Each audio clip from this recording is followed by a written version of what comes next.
بسم اللہ الرحمن الرحیم۔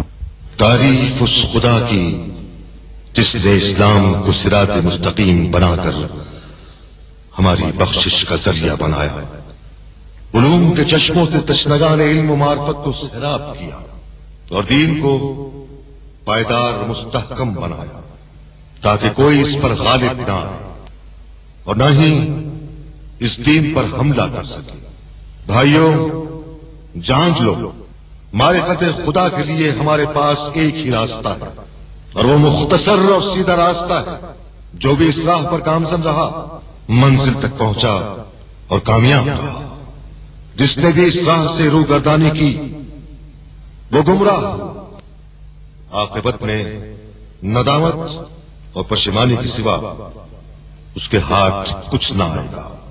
مجھ سے سن لو اور قبول کرو، خدا نے حکمت کا دروازہ اہل بیت کے لیے کھولا ہے اور اس دین کی رہنمائی کے لیے ہمارے آباء و اجداد کو منتخب کیا ہے۔ بس خدا سے پناہ مانگو اور خدا جل جلالہ سے غافل نہ ہو۔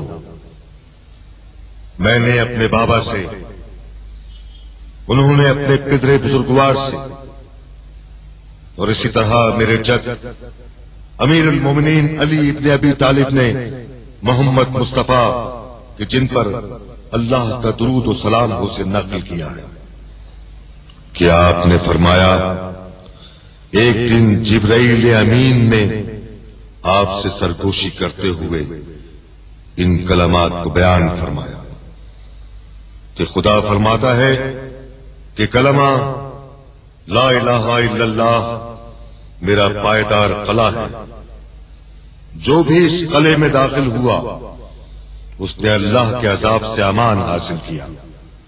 لیکن بھائیوں، اس قلعے میں داخل ہونے کے لیے کچھ شرائط ہیں۔ قبول ولایت ائمہ ان شرائط میں سے ہے۔ والصلاۃ،